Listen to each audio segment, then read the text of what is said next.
Hello, everybody. Welcome to Arsenal X and GR's Xbox show.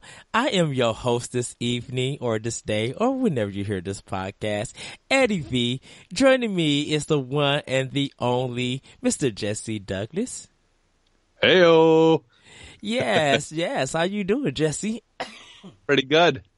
Yes. Our head boss, Corey Dirrig, is on vacation. He's having a good time, eating pizza and visiting stores, and I'm so happy for him. But this episode is going to be audio only, just to let you guys know, so there is no video for it. But we do have a great show planned for you guys. This is going to be really fun, very interesting. We're doing some new things, trying some things out. So just work with us through this. But before we go into that, and before we get into the games that we've been playing, our very own Jesse went to Chicago Comic-Con. What? Dude, what happened? Let us know. How was the trip? How was Comic-Con? It was a lot of fun. It was a busy time. A lot of driving, obviously. It's about 3 hours to get there. And so we drove there and drove back in the same day. So, about 6+ hours of driving. But when we got there, it was definitely worth it. There was so many awesome, people dressed up in cosplay, and they had a lot of great stuff for sale. Way too much stuff. I didn't have enough money for it all, but they had like replicas of the Master Sword and just like the Keyblade and just any kind of thing like that you can imagine. And they had Master Chief. There was a guy in a Master Chief full body armor that lit up and everything, and he had the gun replica that lit up and would show how many bullets he has left, and just like in the game, and it was really awesome. There's a lot of people getting pictures with him. Nice. And you got to meet the Secret Friends United. Yep. Secret Friends United. Did you tell them I said hi? Yeah, I did. They started laughing about it, and they're like, oh. So yeah, we hung out for a little while, did a little comic book searching together for a little bit, and we're just looking around, enjoying it. It was a lot of fun. Got to meet some other fans of the show as well there. Of Secret Friends? Yeah. Oh, nice. So yeah, it was a lot of fun. We went as a group. I went with a couple of my friends, and we kind of did a good amount of looking at everything as a group, and then at one point split off for a couple of hours and just kind of went and did our own thing. And man, some of those artists there that do like their own drawings and stuff, and just kind of take things that everyone loves and kind of spin it into their own ideas. That some of the stuff there was so phenomenal. It was just awesome. And that actually, if you're a big art fan, it's definitely something like that. Any kind of comic book convention or Comic-Con is like a perfect place to go to if you love like any kind of art. Yeah, usually I buy some of their local comics, because that's not sold in store. They normally bring it to those. There's one of them that I gotta actually, hopefully, cause we got one called Lake County Con, but I don't know if it already passed or anything. If it hasn't passed, hopefully I'm gonna try to go there, cause I really want to get some comic books. I need some comic books, and I need to, search around and stuff. But yeah, the artists always there are fantastic. They do some good original. Some people do some original stuff. Some do their idea of a particular comic character, and it looks really, really good. Yeah, and then like one of the things that's really awesome that they do is you have some guys who do, are very, very talented and can like replicate drawings from a lot of the comic books and stuff. And you can actually, they have a whole line of like DC. I think it was mostly DC Comics where they have like the latest issue of one of the DC Comics, and it's a completely blank front page and just the title of what the comic book is, and then you can have them completely make a personalized front cover for that comic book. Ooh, that's so you nice. can basically you can get your very own personal version of the cover for that issue. So that's pretty sweet. It's definitely a good investment because it will be so unique, and then they sign it and everything. Oh, that's sweet. So that's really nice. yeah. That's what I need to do that. Well, yes, thank you for letting us know. How was the food? Did you go anywhere special, or was the food too expensive? You just like, where's the nearest McDonald's at?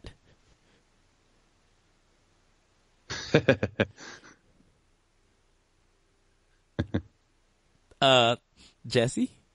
Yeah. I asked you what you do for food. Oh, I was just like, where did you go to eat? And he's just like, yeah. You cut out for a second, so all I heard was McDonald's. Oh, sorry about that. What did we do? Oh, we ended up we ate at the what the heck is it called? The Oasis. Uh-huh. You probably know what that is. That you got that big building that stretches over the highway that's got like basically everything in it. Went there and I got my favorite. Like for the longest time, I really didn't go to KFC much because as much as I like them, I just kind of don't really care about them as much. There's some places locally that has better chicken, but ever since they came out with the Nashville hot chicken, I started going there again because it's seriously the best flavoring that you can add to chicken I've ever had. So I've never heard of it. No, yeah. If you have a KFC, they should have it. They should have it as an option. I have it. My KFC is only a minute drive from my house. Okay. Yeah, if you ever go there, try it, and they have the Nashville hot.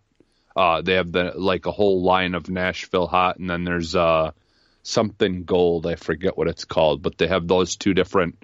And now they actually let you get the Nashville hot on those little chicken things, the snack little sandwiches that they do. Yeah. So you can get the Nashville hot sauce on those now as well, but I suggest just getting the meal that comes with the chicken tenders. Yes. And getting it because they usually just drench it in it, and then I dunk my biscuit in it in the sauce because it's just really good hot sauce stuff that they put on it. You love your hot sauce. Yes. Yeah. I love spicy stuff. Well, that's for sure. That's awesome. That's completely awesome. I completely forgot that yesterday was the Nintendo World Champion trials at Best Buy. I didn't go because of my voice. If you guys check out Nintendo Power Block, you'll be able to hear how hoarse I am and how bad my voice sounds. I wish I still have it, but still going to use it to podcast. But I didn't get to go, and I knew two of the reps that was going to be there, and I wanted to see them, but because I was under the weather, I didn't go. But congratulations to all of those who did make it. I don't know how everything turned out. Hopefully a lot of people went and they had fun. But we're going to get to what we've been playing. Jesse, what have you been playing? Or what did you get to? Let's see. I did play a little bit of Siege, I believe, in the beginning of the week. Well, it would be last week if you're listening to this now, but I actually didn't do too much gaming this week. I did play a little. I think I did play a little Gears 4 too. I didn't play it a whole lot, but yeah, I haven't really gotten to do much gaming this week. I've kind of been busy. It's been a busy week. Working and getting ready for Comic-Con. I understand that. Yeah, and a lot of nights, usually, like if it's nice out and it's not too hot now, we're kind of getting into that weather now where it's a little bit cooler outside and a little bit more easier to enjoy being outside and go do stuff with the kids and stuff. A lot of the times, try to get outside and do stuff like that too. So I just basically the weekends are really my only time to get in some gaming most of the time. So, that's cool. And I'm fine with that. Did you bring your 3DS to Comic-Con? No, I don't. Well, I don't have one anymore, but I didn't bring my Switch. I thought about bringing it, but I ended up actually driving. We were gonna rent it. One of my friends was gonna rent a car, and they were gonna drive, but that fell through. So I just took my car, which was fine.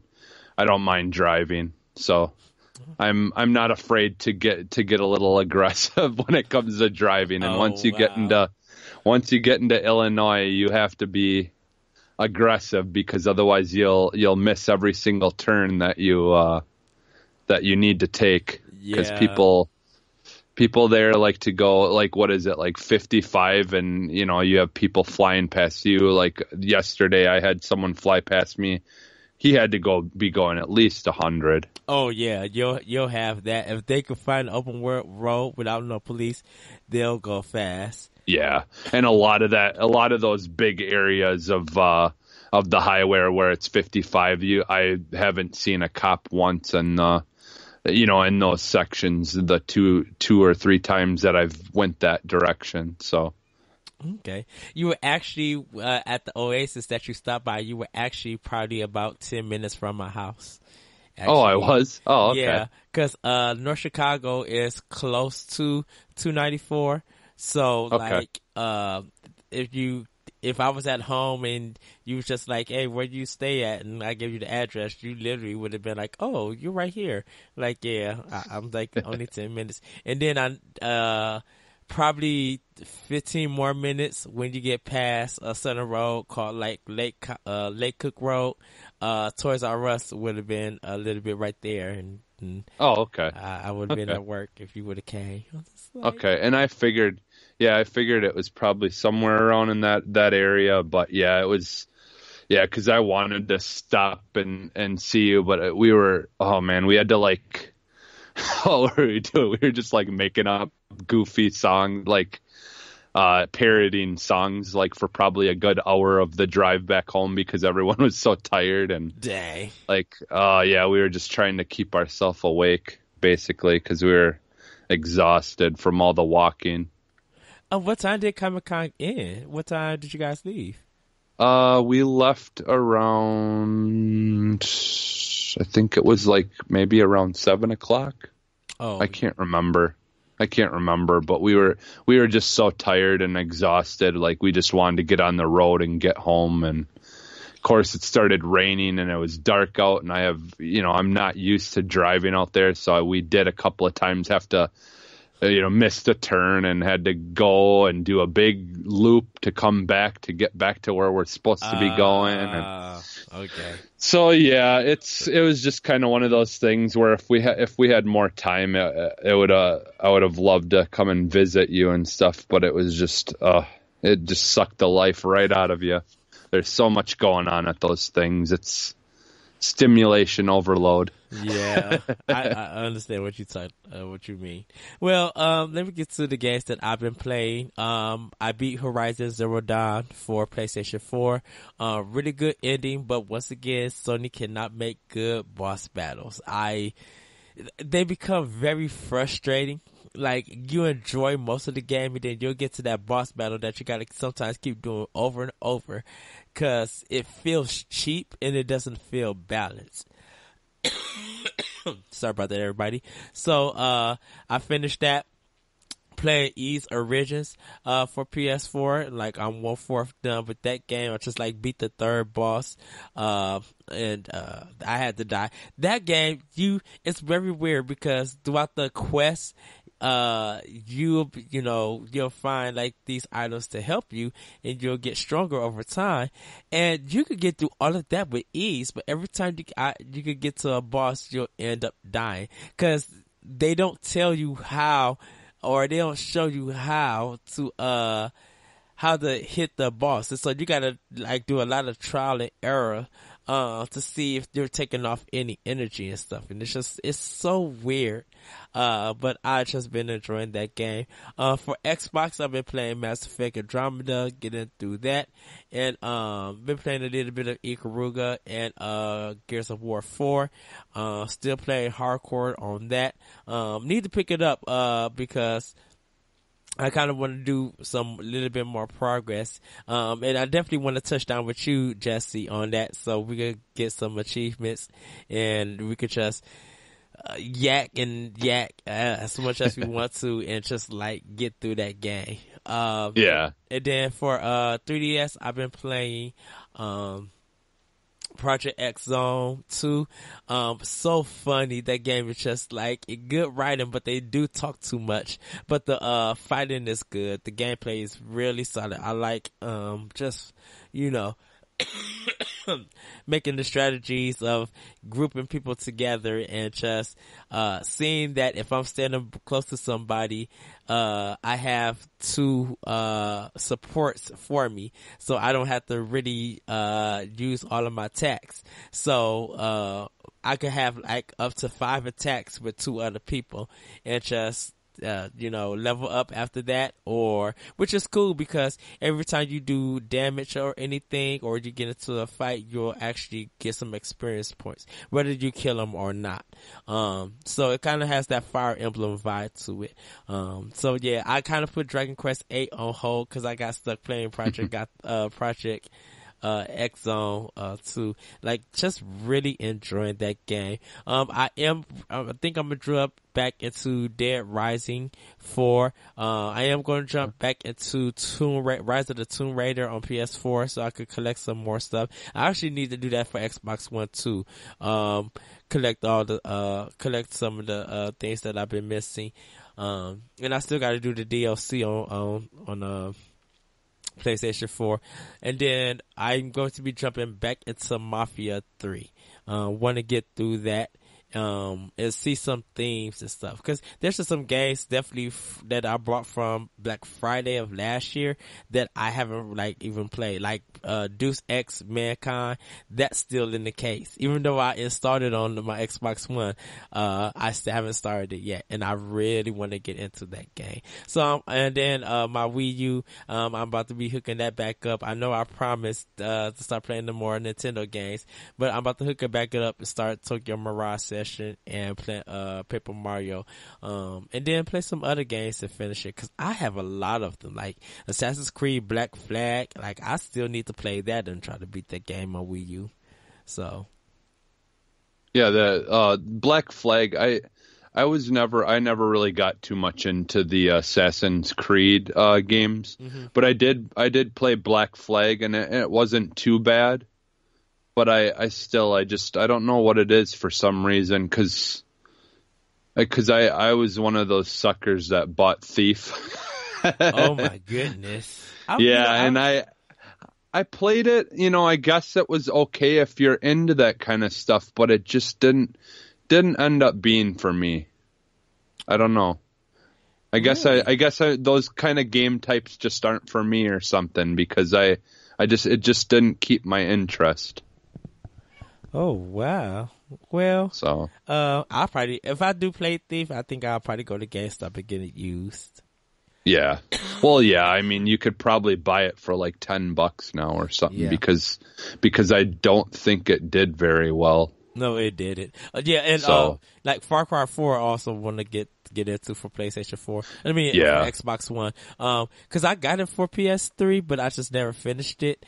But I want to go back to it, for, on Xbox One. So, yeah. Oh, go ahead, Jesse. I was just gonna say, yeah, the Far Cry games. I don't know whatever happened with that, cause I loved Far Cry 1. I loved Far Cry 2. And then for whatever reason, I think maybe just too many games started coming out. Other stuff that I got, but I just never kind of kept up with it.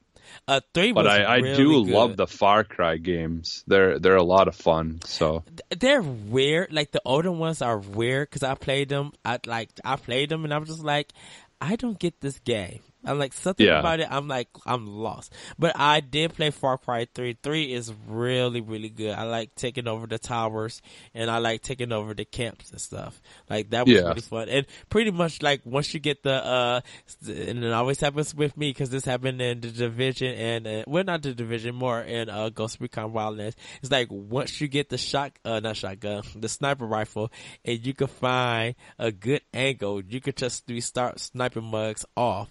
And there's one of the camps in 3 that I just sniped everybody and took it over. Didn't even enter the building or anything. So I like, to me, like the earlier Far Cry games kind of reminded me a little bit of like a more rustic version of like what is it, with Snake or whatever, what's his name, Solid Snake, the Metal Gear. Metal Gear Solid.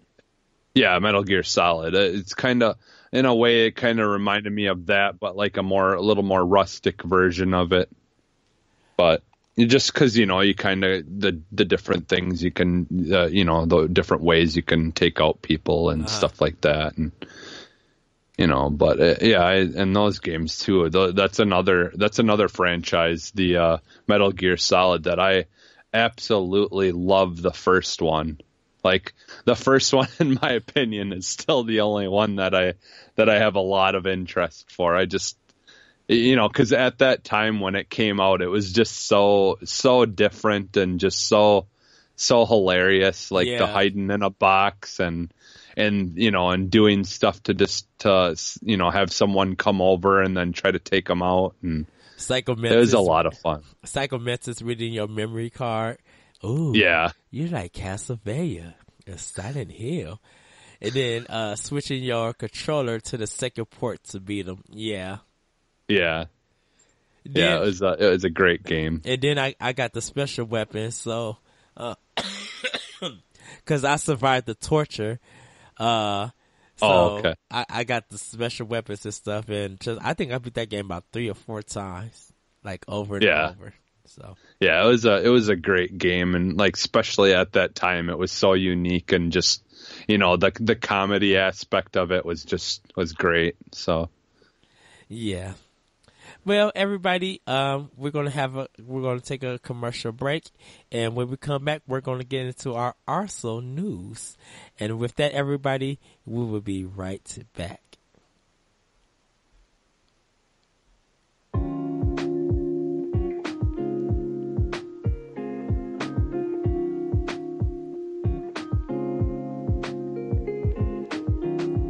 Have you been looking for a variety of fun and entertaining video game discussion? Well, look no further. Welcome to NGRradio.com. Come join us as we deliver a diverse amount of exciting content. You can hear hosts Corey, Matt, and Moose go rogue with offbeat and introspective commentary on our community show, Nerds Gone Rogue. Have a love for Nintendo? Join Corey and Eddie V as they dive into the awesome world with Nintendo Power Block. If you need that fix of trophies in all things Sony, you can hear the hosts Moose and Jason take lead with Nerds Gone Platinum. Going for some exhilarating Xbox talk? Come load up with Corey, Edward, and Jesse on their Xbox show Arsenal X. Needing a good laugh, have some crazy ideas, and intoxicating interviews with some of the games industry's best? Check out Larry and Eddie V and others on World 101 Podcast. Having a hard time finding the right adult beverage? John and his crew can guide you to the right one on their show, The Brew Review. You can also interact with them on NGR Radio Community Facebook page and on NGR Radio YouTube page, where you can subscribe, like, and share all of these shows. So welcome to NGR Radio. We're so glad you're here.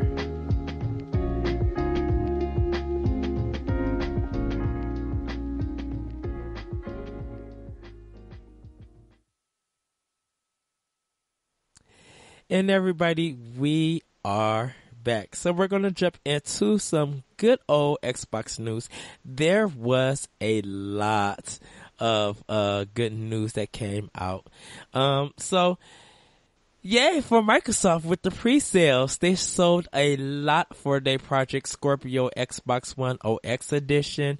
They sent out a thank you to all the fans. It was their fastest selling system. What did you think, Jesse? I didn't score one. But do you know any friends that were able to get one? Yeah, actually, one of my best friends, Pat, he ended up getting one right away. He got the Scorpio edition, or Project Scorpio edition Xbox. So I was pretty jealous. It's not in the cards right now, and financially. So, but I do wanna eventually upgrade to one, because even just for the fact that you won't have to worry about load times as much, and like one game that I can think of that has some of the worst load times is I play Just Cause 3 occasionally, and that one can have some pretty bad load times. Isn't true? Like if Oh, go ahead. I was gonna say, just like when you're like, if you do your side missions a lot of the time, and then if you fail it and you want to reset it again, sometimes it takes a long time to reload stuff. So things like that on there are just ridiculous, the load times. But overall, that game is pretty fun. But that's one thing that would be nice to get rid of, is some of those load times on a lot of games. Yeah, because Record was bad with those load times, like really bad. So hopefully they've been able to patch it, but hopefully with this Game of the Year edition that's coming out Tuesday, August 29th, hopefully when the people play it on Xbox One X, there's no problems or anything. They also announced that in September they're going to bring out the regular Xbox One X for pre-order, because I think they said they still got some for Project Scorpio, but most of them said they're sold out. So you probably could find some in stores, which is also sad because the original Xbox One has stopped production. So unless you can still find a bundle of a game with that old one, that'll be the only one that you can find. But as for the original one, the first edition, they're all stopped being produced. We at my job still got the Division one. Oh, okay, sweet. So now it's just the Xbox One Slim and the Xbox OX that's coming. So, moving on from that, Microsoft said they feel like they announced Crackdown 3 too early. If everybody remember, Crackdown 3 was announced last year at 2016's E3 press conference, like at the end of the show. Kind of was trying to go out with a big bang with it. But it seems there's been so many problems with it, and sometimes when they're showing, and a lot of people have just been commenting in it, they all feel like that the game was not ready. What are your thoughts, Jesse, about it? I don't think they showed it too early. I think they were on the right schedule. I think the outcome and the viewpoint, like all the comments and stuff, were just too negative towards it. Yeah. Well, and I guess I think for me, maybe they released it too early, but I think it's more of an issue of maybe having a little bit more solid of something to show off, and that's going to reflect what the game's supposed to be. I feel like maybe they just didn't quite have a good chunk of the game. So yeah, I guess what I'm technically saying is they maybe just did show it off a little too early. Because if they didn't have enough set up and enough ready, that was polished enough to be able to just give us a good idea without issue of what the game's gonna be, then maybe they should have just waited a little bit.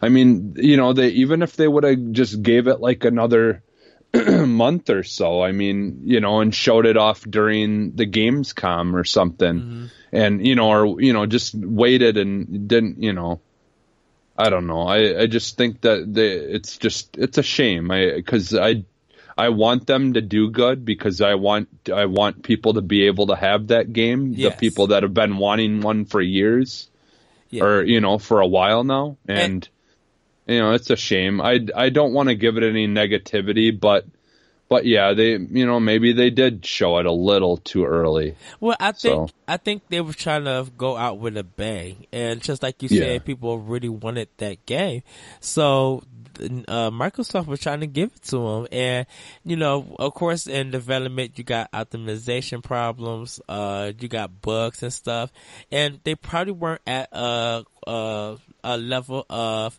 even if they brought it out, patches wouldn't be able to fix it. So they don't want to come with a buggy game and just be like, well, we reached our date for it to come out, and bam, here you guys go, we'll fix it later. I think they were just like, no, the gamers deserve the best and highest quality that we could give them. And Microsoft will delay a game. We look at The Legend of Zelda Breath of the Wild, like that game was delayed for 2 whole years, and look how great that turned out. Of course there was more ideas and the game came out to Switch, but they probably were just like, there was not a lot of problems, but they probably were just like, what, this is good, but we could do better. And I think, Nintendo went in and they did better. They made it, as much as they showed off, when they felt that it was ready to get a full trailer, ready to get a date, announcement of the title, and when it got a release, Nintendo is always, they'll be ready to say that. They might say coming soon, or in development, or 20 something, but that there's something coming, and they're going to work hard to get it out. Now I will say, like Project Hammer, which was a game that's going to be on the Wii, like that ended up being canceled and it never came out. But maybe that game probably didn't meet the standards and probably didn't have enough quality to it. And that's the thing too, with Xbox. The one thing that I feel like Microsoft and Nintendo are very similar in that aspect, that they, like, it's come off pretty negative in the past, and maybe it wasn't a good idea, but with them still saying that we will be seeing Crackdown 3 is definitely a step in the right direction, because old Microsoft or Xbox would have possibly just said it's not going to happen at all, and move on and do something else. But it's a hard line to walk, I would imagine, for Microsoft, because you want to be able to give someone a good product, but at the same time, if you feel like it's going to hurt you financially, sometimes you have to make that hard decision, and a lot of the times, unfortunately, it does come off negative for them. But I feel and I hope, though, that the Microsoft seems like they're going in the direction of being a little bit more open-minded, and hopefully giving people a second chance, when they deserve it anyways. So yeah. And sorry about that, everybody. I feel like Crackdown is definitely going to be a good title. I'm glad they did push it out to next year, because it makes you be like, well, what game I could look forward to for 2018 on Xbox? Crackdown 3. Okay, that's cool, because everybody's going to probably be looking at Player Unknown Battlegrounds, and that might also have stolen the thunder from Crackdown 3. We also got Wolfenstein 2, and some other games coming out, like that Foxtail game. We got some good stuff coming out for Xbox One, and still you got third party, and yes, those games you can play on PC or you can play it on PlayStation 4, but for the owner of an Xbox, you're going to get those great titles, so I think you'll be able to have a better understanding on what you're going to buy. If you don't have a PS4, you can get that game for Xbox One, or that game might actually be cheaper on the sale for Xbox One, and might be something worth for you to snap, because like FIFA 18, I think that's going to do phenomenal on Switch, but a lot of people play that game on Xbox One or on the Xbox. So, you know. And also we got like Madden just came out, and NBA 2K18 is about to come out. Like a lot of people going to be playing their sports games on Xbox. There'll be sales for PS4, but people going to be like, you got it for Xbox One. You got it for Xbox One. You know, so Crackdown 3, I feel like, you know, I think they announced it at the right time. Their intentions were good. It's just that, you know, things didn't work out, which is not bad. Sometimes that happens in the gaming industry, that things don't work out. So. Yeah. Yeah. And I think, you know, I too reflect, I think it's a good idea that they're holding off on Crackdown and going to try to fix it.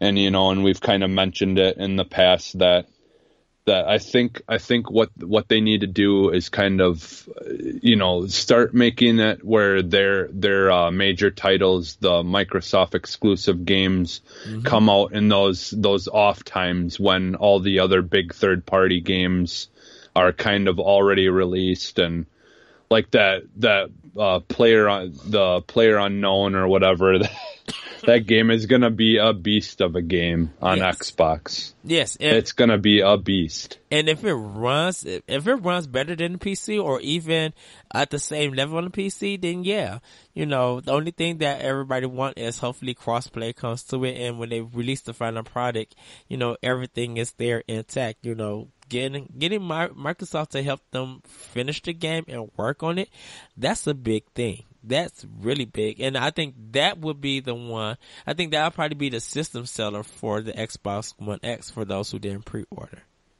Yeah, and I kind of read a little bit about the pre-release, you know, people testing it out and stuff. I was reading a little article where they were talking about the player unknown, and they said, like, basically right now you're not playing it on an actual Xbox yet, but they were running the Xbox version of the game on a PC. Yes. And they said, you know, obviously you're going to lose a little bit in graphics compared to the PC version. It's not quite as, you know, as pretty or whatever, but they said otherwise it's running really well. Everything, functionality is working really well. It was a lot better on a Xbox Elite controller or an Xbox controller versus playing with keyboard and mouse. They said they actually preferred it on controller. They said that the only thing that they really noticed that could use a little bit of touch up is vehicle control. But I mean, if all you're worrying about is vehicle control, that's not a bad early review of a game. So right, and they could always patch something to fix that. So, yeah, you know, because they're doing double work. They're still doing the PC version, trying to get that fixing up and going, or continue to make that to run better. And then they're trying to do the Xbox One, because isn't both of them still in early access? Like the final finished product still hasn't came yet.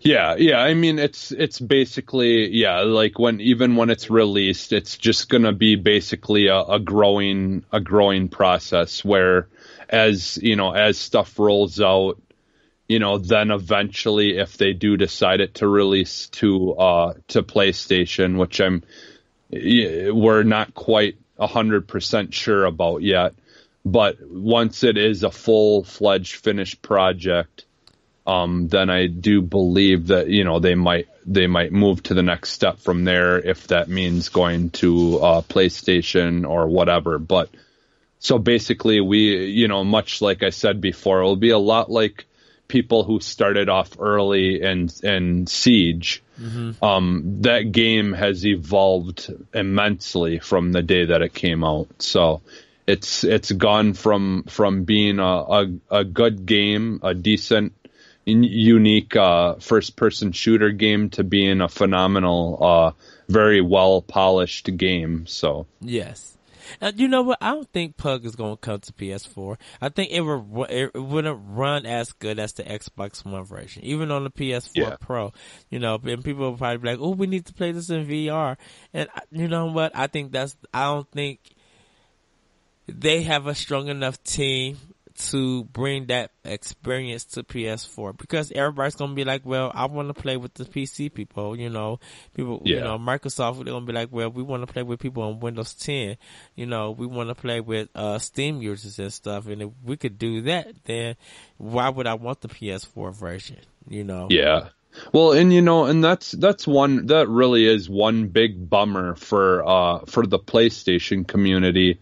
For PlayStation not wanting to join, this cross-play stuff. And, and I notice it now, being a person who works third shift and likes to play, online first-person shooter games, quite a bit, that when you're closed off and you don't have that cross-platform, yes, it is really hard to find a game when you're playing at certain times of the day.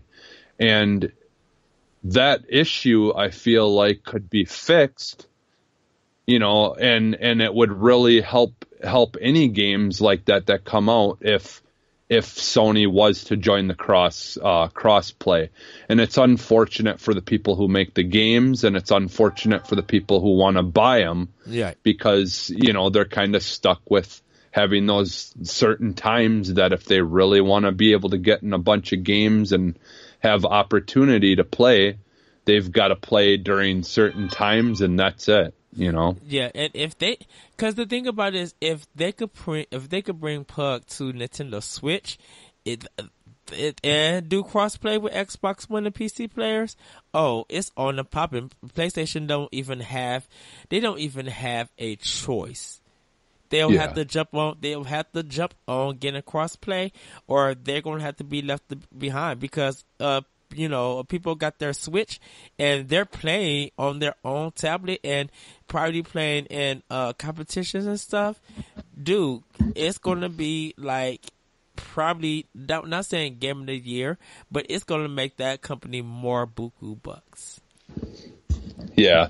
And, and I'm kind of glad you brought up the Switch. I know this is an Xbox podcast, but did you hear about the little thing that Fire Emblem for Switch is going to be bringing, that I can't believe these big, beefy, super powerful systems can't even do? The ability to be able to sacrifice graphics for frame rates. Now, that is ridiculous and quite embarrassing that PlayStation or Xbox can't even do something like that, and here Nintendo comes out with it first. The ability to be able to switch between those two things. Right. I really think that would be a useful thing to have, especially with the One X coming out. If people want to be able to play in 60 frames per second. Which is weird, because it feels like a lot of their games that's coming out this first batch is still 30 frames per second. Yeah. And it's just, and I know Activision and Bungie could do 60 frames per second.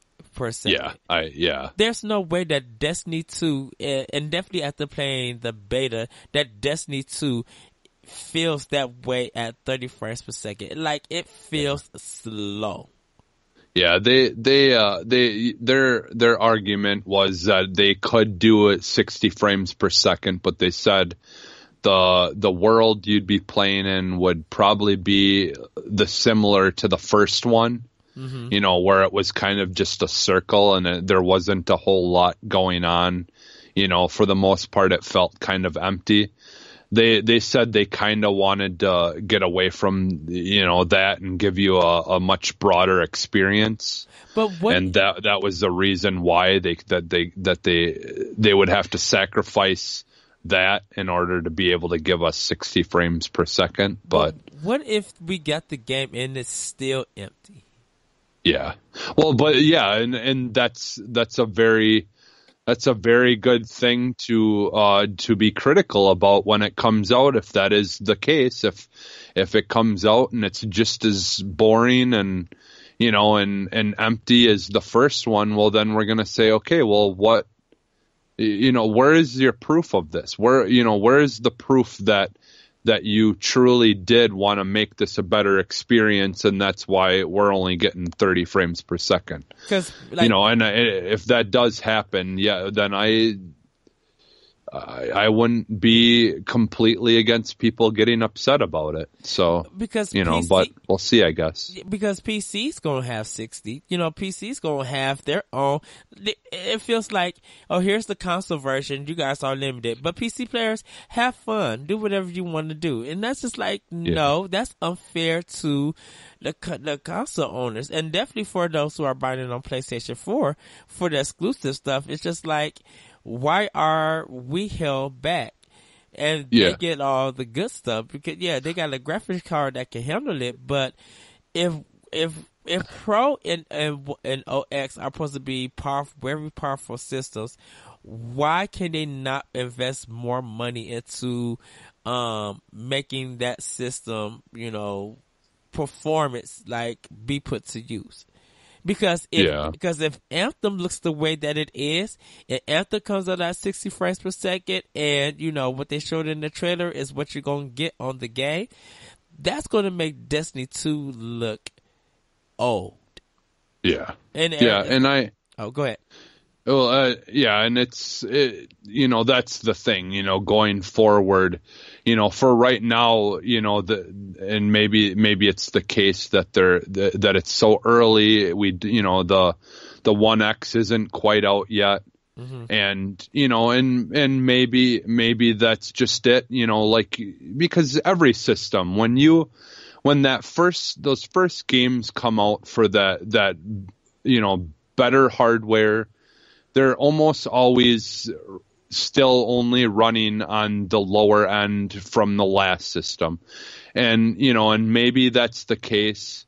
Maybe eventually they could make something that's running at higher frames per second. It's always easier for the PC to get those higher frames per second because they don't limit it. And that's, unfortunately, I was hoping that would be something that the 1X was gonna give you the option of being able to, maybe even tweak things a little bit if you wanted to run things a little bit higher.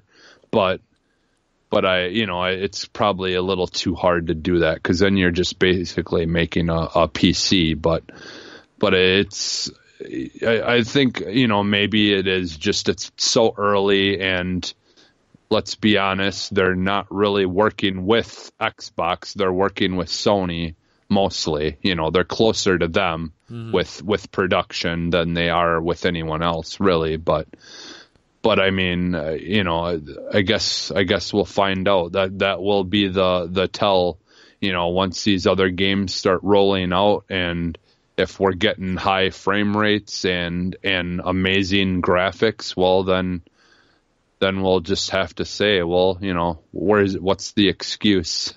Right. Because, it feels like EA is going to put that system for Xbox One, the OX, they're going to put that performance to use.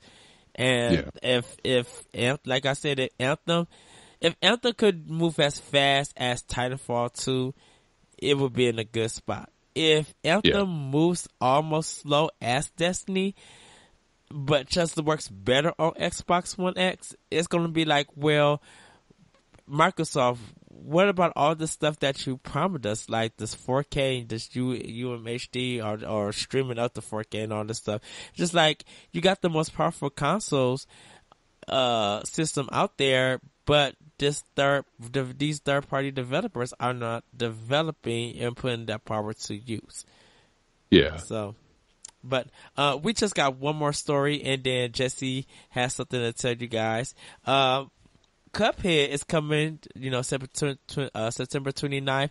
If you check Game Informer, they have a gameplay preview of it, and it seems that they were talking about some of those weapons that you could use. So the blue weapon is like kind of like their regular bullet. It moves far, but it doesn't do too much damage.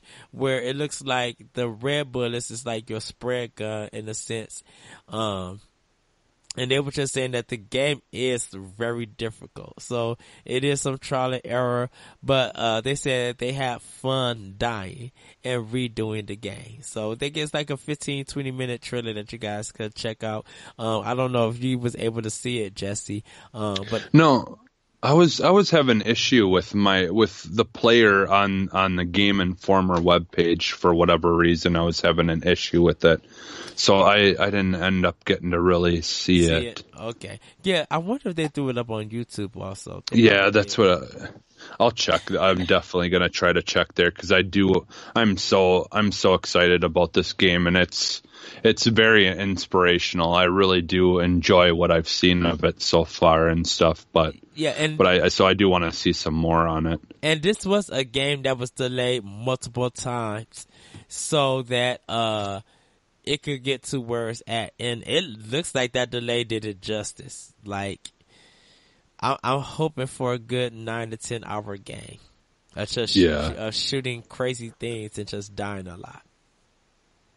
Yeah, it looks like an amazing and fun game, and it was, it's multiplayer, so that should be fun. So Jesse, tell us, you got some news also for us. Tell us about it.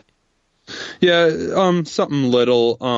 If you're part of like the Bing rewards or the Microsoft rewards or whatever you want to call it, and you're like me and you got a lot of points through it or whatever and didn't really pay attention to it much, or don't know what you want to use your points on until the end of the month.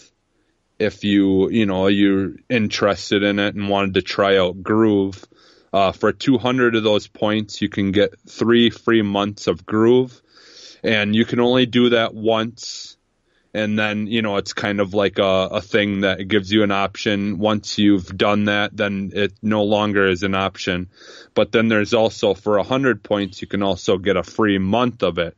So for 300 of your points that maybe you weren't going to use for anything or didn't even know you had anyways, you could get 4 free months of Groove and just give it a try. So that's cool. I'm probably actually going to do that with my points because I'm one of those people that has, I think I got a little over 1,000 points and I don't really have any plan on using them for anything really. So might as well. I do have Groove already, but that will be a couple of months and that I don't have to pay for. So. Nice. That's kind of how almost like my GameStop points. Like I get the points after buying the games and stuff, and I don't even look at it. And then I just like, well, let me see how much I got. And then it'd be like 15,000 points. Be like, what the heck did I buy to get all of this? Yeah. Yeah. So yeah, I did. Oh, I did that. I do that every once in a while. I'll have a nice little pleasant surprise that I've got a couple of dollars in my Microsoft account from, buying game. Cause I a lot of the times I mostly buy my games digitally. And so then those points get added to your thing. And then eventually if you got enough points, you get $5 or whatever. Free money. Yeah. Yeah. Well, everybody, we're going to take another break before we get into our Arsenal exchange discussion, which is, I can't wait to have this discussion on this topic. Should be very interesting. And with that, everybody, we will be right back.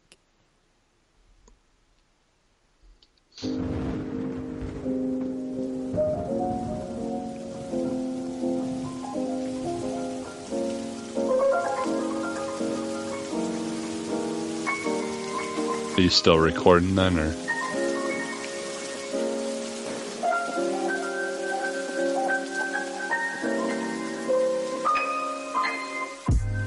We all have ideas and creativity that we want to express in this world. Sometimes we just don't have an outlet. Don't worry though, NGR got your back. Come join our NGR Radio Creators Corner on Facebook. You'll be able to post your ideas, creativity, and find guests for your podcast or project. Need getting started with a podcast? Our experts are here to help you make that move. Need help and tips on written work or collaborations? We can provide examples and brainstorm with you for your creativity. So just come to NGR Radio's Creativity Corner on Facebook. We're here to help you get there.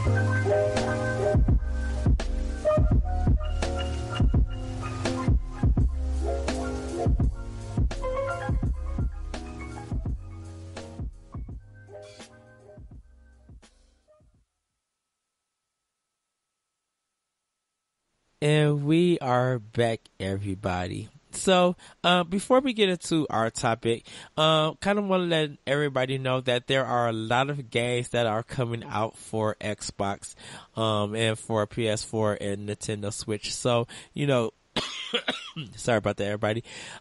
We got a lot of stuff coming, a lot of stuff planned. Me and Corey will be doing some Let's Pod and Play. So hopefully you guys can check that out. Also, I'm getting ready to do some reviews. If you guys haven't checked out Jesse's white review for Hellblade, come to ngrradio.com and do give that, guys, a read. It is really, really good. Hopefully in the future, me and Corey are going to have a discussion on Horizon Zero Dawn. Just waiting for him to beat that game, and we'll have a good roundtable about something about that game. We really can't wait to discuss it. Definitely, I'm picking up Hellblade also, and I'm picking up Uncharted: The Lost Legacy. So I'm going to be trying to play those games. Definitely Lost Legacy. I'm going to try to play that and give you guys a review for that. When when Cuphead comes, I'm going to be playing that, and hopefully I can give you guys a review for that. And I'm thinking I'm going to be doing Destiny 2 Year 2 for my blog. If you guys have not read it, go on NGR Radio and check it out, where you guys can read my thoughts on Destiny. Also, check out Optional Opinion on SoundCloud. I did a Destiny discussion with Corey on that episode. So check that stuff out. There's going to be more games and stuff coming out later on in the year for Xbox that I'm going to be trying to pick up, or most of us are going to be trying to pick up, and hopefully we could give you guys our thoughts and reviews about it. If you have heard the commercials, hopefully you guys are checking out our shows. If not, come to ngrradio.com and also come to our YouTube page, NGR Radio, for Nerds Gone Wrong, Nintendo Power Block, Nerds Gone Platinum, Arsenal X, World 101, and a brew review in our writings. And like the last commercial said, you guys got any ideas, any creativity, any podcasts that you want to promote or you want to start or show, NGR Radio Creators Corner is where we're at on Facebook. We would love to talk to you guys, get involved, have discussions. We'll help you better your ideas, get your podcast out, and just really better your work so that the world around can see it. So with that all being said, we're going to get into our Arsenal exchange. This one is a really good discussion. With the success of Xbox's One X's pre-sales, will Xbox title sales improve? And if it doesn't, should the worry not be placed on Microsoft but on gamers themselves? Sorry, everybody's about to cough. Sorry about that again. So, with these pre-orders, do past titles, are they going to be catching up in some of their indie games and 360 games, and hopefully soon the original Xbox games? Would those start picking it up when Xbox One X actually be released? It seems that with all the sales of the pre-orders, that's a good sign. So can that good sign still transition to past games that have been missed, whether it's physical or digital? What did you think, Jesse? Yeah, I think that Microsoft either way shouldn't really have too much to worry about. The one nice thing that they kind of are going to have for the early access, the alpha ring of the early access thing, on Microsoft, is they're testing out, making it easier for people to find the games that are updated in the 4K and stuff. So they're, all those early and older stuff, if people are looking for it, should hopefully have an easy time finding that stuff that's been updated. Uh-huh. And so, that will kind of be nice if they have that rolled out pretty early. So, to kind of help push the sales of those games that are going to be updated. But otherwise, I honestly, Microsoft said right off the beginning that the OX, was going to be kind of a niche system. Yes. And, and it's not exactly for everyone right away, and they understand that. But, so I honestly, from what their sales and what's been going on, this far, I'd say that they're doing pretty decent so far. And, I guess time will tell, how many more people start buying the new system. But, I think there's there's a lot of little things in there that determine, whether people get it. Like, I believe you don't, and I don't have a 4K TV yet, so I don't quite have that push like a lot of people do, where they've got a 4K TV and they'd like to get the best out of their games. Yes. And Xbox, OX is going to be the best option to get the best, look out of your games. There's no denying that. I mean, it's why it was made. It was made to be able to give people the best, the best chance to get the best look out of any game that's coming out for both systems. So I honestly, I just don't think Microsoft has a lot to worry about, and I don't think that they will. But I think it is on the gamers, of people buying the systems. But it's also not their fault if it doesn't, if they don't buy it. I mean, it's a little bit of a niche thing, like they said, So I think there's an understanding that if they sell really well, like they have been so far for the pre-sales, then that's a good thing, and so be it. And if it slows down after that, you can't really blame anyone for that. So, well, do you think that like Gears of War 4 and Halo Wars 2 and maybe even Halo 5, like those games, do you think they can improve when the OX goes on sale? Like people are actually going back to catch up on the catalog? Yeah, no, I think they'll definitely, I think a lot of those games, they've kind of been based around, looking great from the beginning. And if you can make them look even better, well, then I have a feeling, a lot of those, I mean, cause we hear about a lot of these new games that are coming out that are going to be in full 4K and, but they're animated, and that's fine. I mean, it still is going to look amazing. But when you have these more realistic games like Halo or Gears or Anthem eventually coming out, it's, obviously when you make it look a little bit more crisp and more realistic because of the upgrade in the hardware, it's definitely going to help sales, I think. Yeah. People will, they'll want to be able to test what the visuals are, how much of an improvement it is. And some of those early games that are maybe a little bit cheaper now are going to be the best option to really give it a test run, before these other games come out. So I think that should help sales of a lot of those back catalogs. So. Yeah, because I want to see how Forza 7 looks on it. And I want to see how Forza Horizon 3 does.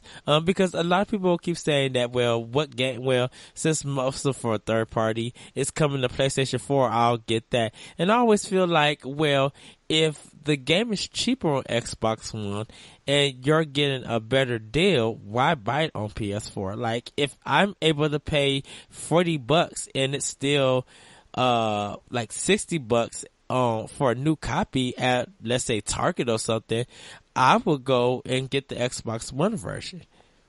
Yeah. I mean, Well, and that's something that people, people that are that have PlayStation and don't really care, about Xbox and are kind of negative toward it.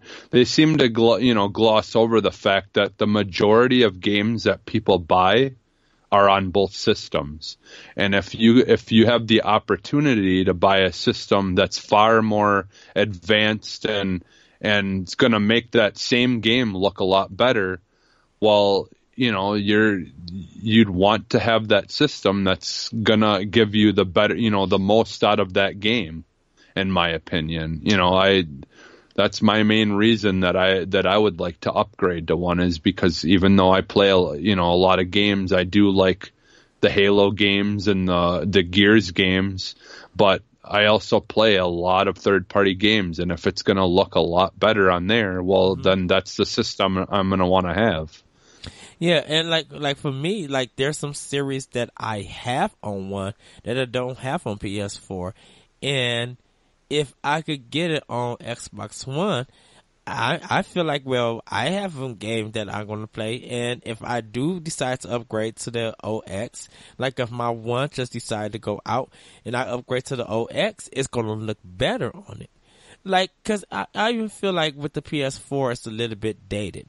And even if I had the Pro, I don't think it's getting that full potential that I feel like OX is able to give.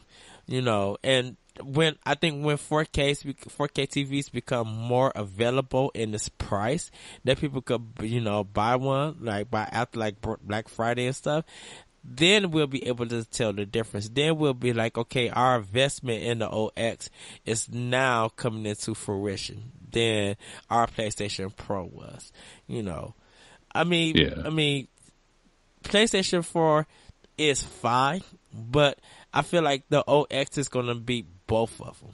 And so, getting games for that system, whether you buy digital or physical, I think there's going to be some enjoyment on the OX version than it is going to be on the PS4 version. Because for some people, visuals are important to them.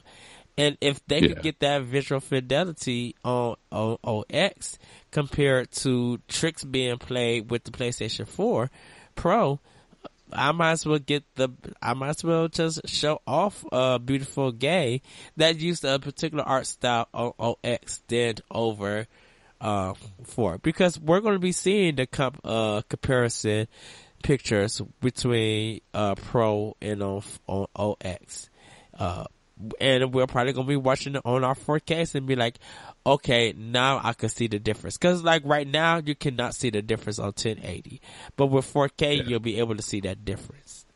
Yeah. And honestly, I've unless you have a 4K TV or whatever, while you're watching those comparisons, it's always hard.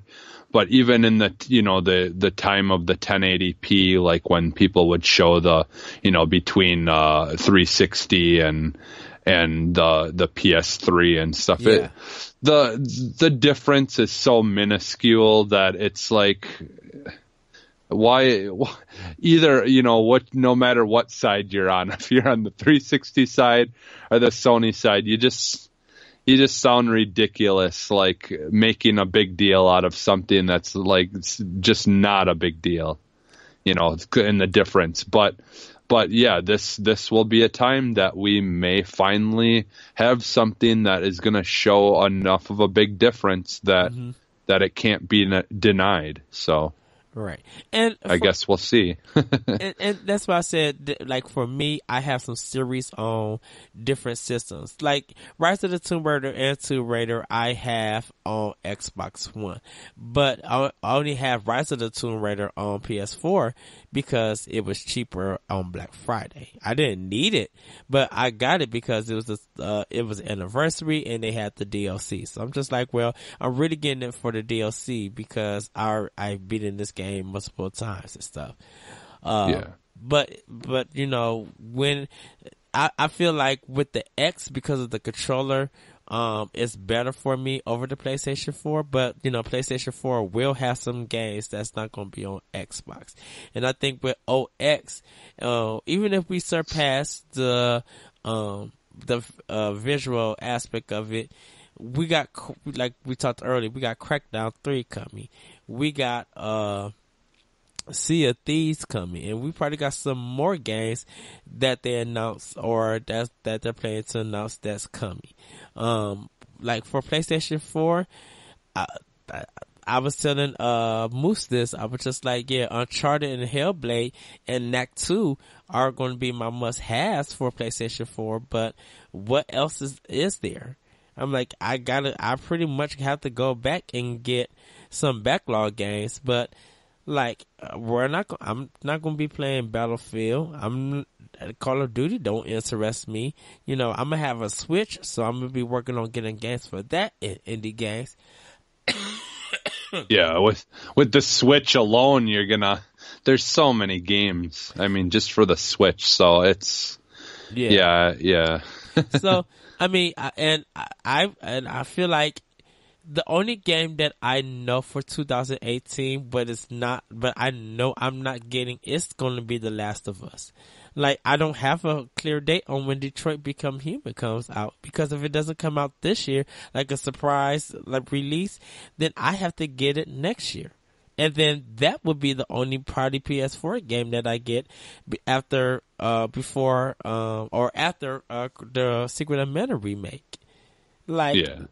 I'm like, what else is going to be on PS4? Where I feel like with Xbox, I'll be able to get some games, you know, month after month, or be some kind of some interested or something. Like with PlayStation 4, I'm sorry everybody for coffee like that. Like with PlayStation 4, I'm probably going to be looking for the flash sales and buying Neo Geo games and stuff like that. But like physical games, I'm like, if it's cheaper on one, I'm gonna get one. And if it's compatible with, it's gonna be compatible with OX, but if it up-res it, it makes it look good on 4K, then I'm getting the best value, or, you know, out of this game. So. Yeah, and that's what it comes down to, you know. Sony, the PlayStation is a good system, and they've got a lot of good games to pick from, but it all comes down to what you're interested in, and right now, you know, there's a reason that I've kind of stuck with Xbox is they offer the games that I kind of show more interest into, and you know, a lot of people don't see that the same way as me, you know, but I mean that, you know, that's all that matters. And I think if you're still playing on the Xbox and you're still in Microsoft, there's a reason for that. And I don't think those people are going anywhere. Right. Because they do have a good amount of stuff to pick from, and they will have that opportunity of having, you know, the nicer looking third party games that are going to come to both systems. And, you know, so it's definitely next year's E3, I think, too, is gonna be exciting. Yeah. You know, I mean, we don't know for sure, but I have a feeling that Microsoft has got a lot to show, and it's just too early right now. And like I said before, just because you can't see it doesn't mean it's not there. Right. So I'm excited to see what next E3 brings us, but for now we got a lot of good stuff coming. I'm excited for Cuphead. I'm excited for Sea of Thieves, and and I cannot wait. I've been waiting for a long time now for State of Decay 2 to come out. So I Yeah. cannot wait for that game. That's it. State of Decay, the first one, is like my all-time favorite Microsoft game or Xbox game. So I loved that game, and I can't wait to see what the changes and the new game brings to the world that they created. So Yeah, I know me and Larry doing a ways out, that EA game. So we're gonna be playing that on Xbox. oh, okay. And so we're kind of looking forward to that. I know Sea of Thieves, yeah, we're looking forward to that. And this is kind of how I view it. Before I get to like the last part, before we close out the show, I feel like a lot of gamers don't want to support Xbox. Their thing is, well, because it's coming on this platform, I could just buy it there. Well, yes, you can, but you also can build a library on the Xbox. You don't have to always put all those games on PS4 or on PC. You could buy it on Xbox. It doesn't always take your friends on where they're going to be at to play a game, because if you do buy something that your friends are not going to buy, or they did buy on another platform, you are still fine with that, with that purchase, because maybe you just want to play that game on that platform, and who know on Xbox, and who knows, you might actually find new friends and check out their skill level that might actually rival the friends that you play with on the other system. Yeah. And you could be able, I think the more that you spread out games for different platforms, you're able to expose yourself to new people who've been looking for other new players to play with. And so that's new friendships, new bonds, new team skills to be working with. And, maybe one day y'all might meet up and be able to game still. I'd rather step out my boundaries and try stuff with new people and get to know them and even talk to them on the game on Xbox and PS4 if I can. I feel like even with third party games, all of them for me don't have to be on PlayStation 4. All of them don't have to be on Xbox One. I could divide them up. If I feel like I want to start a series on this system, then I'll start it on that system. If I want to do Far Cry 5 and Wolfenstein on Xbox One, that's where I'm going to start it at. Now, because I got Far Cry 4 on Xbox One, I'm gonna do Far Cry 5 on Xbox. Because I got Wolfenstein on PS4, I'm gonna do Wolfenstein 2 on PS4. And that's just my series. But I might be like, you know what? They ran out of PS4 versions of Wolfenstein. Well, they got Xbox One copies. It's the same game. I'm just gonna pick it up and enjoy myself. Because it's going to be the content and the discussion that I'm looking forward to, not what system that I played it on. Yeah. Yeah, and that's kind of part of the unfortunate thing with this with Sony kind of backing out of this crossplay is that whole entire issue could be resolved in one single decision. Yeah. And unfortunately, Sony, I have nothing against them. If people want to buy their system, that's fine. But they have an opportunity right now that they could really, get some respect from people like me that kind of, because of issues like crossplay, I've kind of lost a little respect for them. They could, they'd get a lot more respect from me if they made that choice to let people be able to play on the systems they want to play on and still be able to play with their friends. I mean, is that really that big of a deal? Don't you, not even just for me, if I want to play with you on something that you have for PlayStation and I have for Xbox, that's not just hurting a person that's playing on Xbox. It's not just bad for them. It's Right. bad for the people who are buying a PlayStation because they're being denied the ability to play with their friends that might not have that game on there. Right. And not everyone can afford to buy a game twice just, so they can have it on two different systems. I mean, who wants to do that? Who wants to buy it, for I mean, there are certain games that people do want to get on multiple systems, Yes. but it's for a different reason. It's not because, you don't want to be forced to have to always buy, spend over $100 just for one game. But, it's kind of a bummer. But, if people want to play it on the PlayStation, then play it on the PlayStation. If you want to play it on the Xbox, you play it on the Xbox, and it doesn't have to, you don't have to have it for one certain thing. And like you said, there, certain games you can find, especially with the way the Xbox is set up now, you having the ability to search for groups and stuff like that Yes. are like, hey, we play this game and you can come here and we're always willing to team up with you if you want it.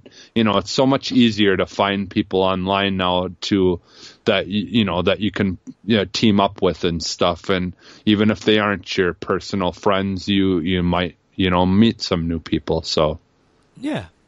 So it's definitely set up to be able to play your games on whatever system you want and not have to just worry about what your friends are doing. So Yeah.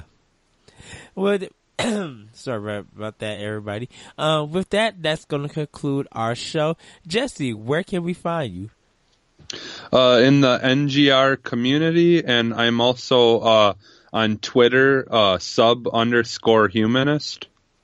So you can find me there, and I believe I'm sub_humanist on Instagram too, but I think so. Not sure about that because I do use it occasionally, but it's I think I'm that on there as well. Okay. So. And you guys can find me on Twitter at @retrocode. You can hear my show, Optional Opinion, on SoundCloud, iTunes, Google Play, and other podcast apps. You guys can check out more of Arsenal X here on NGRradio.com and on our Facebook page. On our YouTube page, Arsenal X. We do have video and, but this one will be on audio on our Shout engine. So it'll be out soon. I don't know when it's coming out in case Corey gets too busy having fun on vacation. Well-deserved vacation. Yes. But with that, everybody, if you want to also check out my show, Let's Learn, on Twitch, you can follow me on The Lyrical One.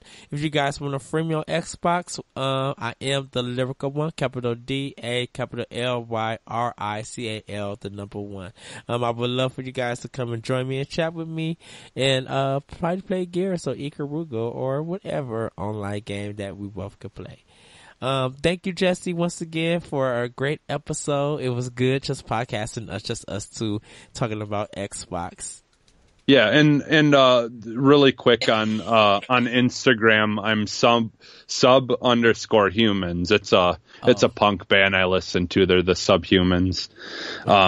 It's an older punk band, but yeah, so it's sub_humans on Instagram, and then on Twitter, sub_humanist. Yes. So, and with that, everybody, we are out. Throw up the Bye. X. Yes. We didn't throw up the X. This is a thing that we do. So throw up the X, and we are exiting out of the show. Bye, everybody. Bye.